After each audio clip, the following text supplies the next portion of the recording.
আসসালামু আলাইকুম, আমি শরীফ রয়েছি আপনাদের সাথে। তো আজকের ভিডিওতে কোনো ভিডিও এডিটিং শেখাবো না।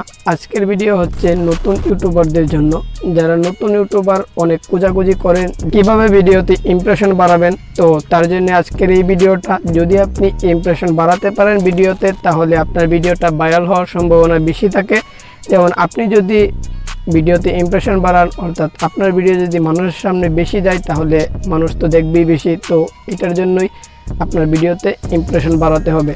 তো আমি আজকের এই ভিডিওতে আপনাদেরকে কিছু টিপস অ্যান্ড ট্রিক্স বলবো। যদি আপনি আমার টিপস অ্যান্ড ট্রিক্সগুলো ফলো করেন, তাহলে হয়তো বা আপনার ভিডিওতে ইমপ্রেশন বেড়ে যেতে পারে।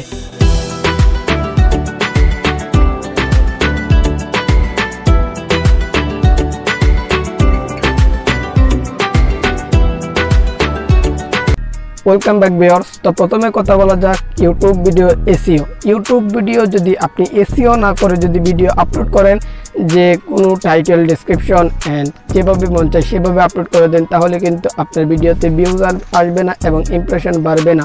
যদিও কিছু ইমপ্রেশন ইউটিউব দেয়, তাও যদি আপনার ভিডিওতে ইমপ্রেশন হয় 100, তারপর যদি ভিউজ না হয়, তাহলে কিন্তু হবে না। তো তার জন্যই আপনার ভিডিওতে এসইও করতে হবে। এসইও ভালো করে তারপর ভিডিওটা আপলোড করতে হবে। সঠিক টাইটেল, ডেসক্রিপশন, ট্যাগ ব্যবহার করতে হবে। তো এটা নিয়ে আমি একটা ভিডিও আপলোড করব। যদি ভিডিও আপলোড করি, তাহলে আমার এই ভিডিওর ডেসক্রিপশন বক্সে অথবা আই কার্ডে দিয়ে দিব, সেখান থেকে দেখে নেবেন। দেখে নিয়ে তারপর আপনার ভিডিও এসইও করে ভালোভাবে তারপর ভিডিওটাকে আপলোড করবেন। দ্বিতীয় ধাপে কথা বলা যাক YouTube video title and description. তো ইউটিউব ভিডিও টাইটেল আপনি ভালো দেবেন, যেগুলো টাইটেল যে সার্চেবল বেশি সেগুলো দেবেন। তো টাইটেল যদি হাই র্যাঙ্কিং সার্চেবল হয়ে থাকে, তাহলে আপনার যে টাইটেলটা রয়েছে সেই টাইটেলটা লিখে তারপর সার্চ করবে।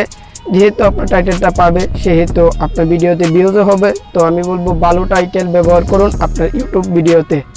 তৃতীয় পয়েন্টে কথা বলা যাক ইউটিউব ভিডিওর থাম্বনেল। তো আপনার যথাসাধ্য চেষ্টা করতে হবে হাই কোয়ালিটির থাম্বনেল বানাতে হবে। তো যদি আপনি হাই কোয়ালিটি থাম্বনেল বানাতে পারেন সবার থেকে আলাদা, তাহলে আপনার থাম্বনেল দেখে একটা মানুষ ক্লিক করবে, অর্থাৎ দর্শক ক্লিক করবে। আর দর্শক ক্লিক করে যদি আপনার ভিডিওর ভিতরে মজা পায়, তাহলে পুরো ভিডিওটা দেখবে, অর্থাৎ অডিয়েন্স রিটেনশন অনেক বেড়ে যাবে। তার ফলে আপনার ভিডিওতে ইমপ্রেশনও বাড়বে এবং ভিউজ বাড়বে। তো আপনার ভিডিওটা ভাইরাল হওয়ার সম্ভাবনা বেশি থাকবে। তো অবশেষে আমি একটা কথাই বলবো, ভিডিও এসইও করবেন, ভিডিও টাইটেল, ট্যাগ, ডেসক্রিপশন ভালো দেবেন এবং ইউটিউব ভিডিওর থাম্বনেল ভালো দেবেন। আর হ্যাঁ, থাম্বনেল যদি আপনি ভালোভাবে বানাতে চান, তাহলে আমার এই চ্যানেলে আমি থাম্বনেল নিয়ে ভিডিও আপলোড করব। তার জন্য আমার এই ভিডিওর ডিসক্রিপশন বক্সে অথবা আই কার্ডে দিয়ে দিব, সেখান থেকে দেখে নেবেন। তো এইভাবে যদি আপনি এই টিপস অ্যান্ড ট্রিক্সগুলো ফলো করেন, তাহলে আপনার ভিডিওতে ইউটিউবের যে ভিডিওটা আপলোড করবেন সেটাতে ইমপ্রেশন বাড়বে এবং ভিউ বাড়বে। তাহলে আপনার ভিডিওটা ভাইরাল হয়ে যেতে পারে। তো আমার এই ভিডিওটি শেষ অবধি দেখার জন্য অসংখ্য ধন্যবাদ। যদি ভিডিওটা দেখে আপনি একটু হেল্পফুল হয়ে থাকেন, তাহলে অবশ্যই চ্যানেলটাকে সাবস্ক্রাইব করে পাশে আসা বেল আইকনে ক্লিক করে রাখবেন video editing and YouTube tips and tricks সবার আগে পাওয়ার জন্য। তো এই আর কি, দেখা হচ্ছে খুব শীঘ্রই নতুন কিছু নিয়ে। Level up.